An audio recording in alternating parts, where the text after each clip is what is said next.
Hi guys, Rachele here with Amethyst Ascension. If you are new here, welcome. And if you're returning, thank you so much for joining me again. So today what I'm doing is a really quick review of the book that I finished a few days ago called The She, Wisdom from the Celtic Otherworld, and it's by John Matthews. And this is from Lorien Press. But, and this is not a big book by any means. It's very much an easy read. And it's got like 115 pages in it. But this book is about a personal or a set of personal encounters by John Matthews and the fairy race called the She, or known as the She. And I just really wanted to touch on a few things in this book. First of all, let me just say I love this book. There is tons that I do want to read, you know, about lore and legend and stuff like that, but I feel that someone's personal account that, and this was from, let's see, this was published, I believe, in 2004. However, it was from things that happened in the early 2000s, I believe. So anyways, just to do a brief summary, this was, John Matthews was asked to come and check out a particular mound site in Ireland. So he went and checked it out, and when he did, he found a cave system under a mound, and then it led to this room that had a great glyph on the wall, on the cave wall. And the great glyph looks like this. Okay, the great glyph. It's also the same glyph that you'll see in the Tarot of the She by Emily Carding. Okay. As a matter of fact, John Matthews is the same person that did the foreword for the book for the Tarot of the She, which was really, really good. So anyways, back to the book. I want to read one encounter. It's one of the first encounters that John had with the She. And this is what they said. This is what their response was. We are an ancient people. We were here long before your kind walked on this earth. We remember everything and have seen everything that took place here for many thousands of your years. We ourselves do not measure time. Let me turn this music down just a little bit. I'm enjoying a little bit of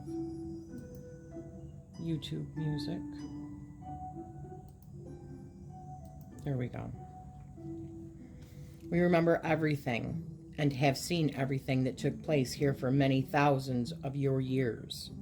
We ourselves do not measure time as you do, so that for us time passes slowly. We do not speak of our origins to anyone, not of our race. But it is certain that we emerged from the earth, as you yourselves did, though much sooner in the history of the world. For a long time we were alone, save for the creatures who shared the world with us. In that time we lived above the earth, under the sun and moon and stars, which we loved to look upon. We dreamed and sang and told stories of the first days. We seldom mated and even less often gave birth, for we were and are a long-lived people, and our numbers remained constant for many hundreds of your years. Then one day we became aware of the newcomers, strange people who lived mostly in caves or holes scraped from the earth. They were large and slow of movement and wit, and as we swiftly learned, could be bold or both savage and cruel. They hunted the great creatures with whom we shared the land, and one occasion they hunted us, bringing the first death to our people in many ages. At first, our leaders were of a mind to drive them out, even to kill them. Yes, we knew then as now, how to ape the ways of your race, even to the stage of killing. But others spoke of moving from the places where these newcomers dwelled into places where they would not come, and of erecting barriers that they might not cross. This policy won, and so we began a pattern of hiding that was to become second nature to us. Few of your race have seen us since that time, though we have continued to live side by side with humankind. We have watched you grow and seen that you have changed very little since the time of the newcomers. Still, you love to kill and drive each other out of places that you believe to be yours. You have destroyed many places, and many species have been driven to extinction or to its verge. And so we have hidden ourselves even deeper and further away from you. To begin with, we lived in the wildest places, far from the territory of the newcomers. But gradually, they hunted further and further, and we were forced to withdraw even deeper into the land. At last we went below the earth, making caverns for ourselves, lit by strange suns and moons. We became to you the people of the hollow hills, the dwellers beneath the mounds, the fairy people, the little dark ones, as you called us. But always we were the she. So seldom were we seen that we became part of your mythology. Things that you did not understand or could not fully see, you banished to the dark corners of your minds, calling us boogies or boogeymen, making us into fearful things to frighten naughty children. But all the time we watched. We changed but little, and always we waited for a sign that you might change also, that you might be willing to see us, to speak with us. Some there have been in recent years, as you measure time, who have recognized us and honored our differences. Some have told the truth about us and have been labeled madmen, their words too fantastic to be real, by your wise men and women. Those who spoke of our existence have been laughed at and made to feel foolish, so that they fell silent. You should know that this will happen to you also, but there are some who will listen, some who will hear what we have to say. Thus I have chosen to speak with you, believing that you will listen and that others will listen to you. Record all that I have to say and let others read it. Perhaps there will be time to change the course of your history and avert the disaster that is coming upon you.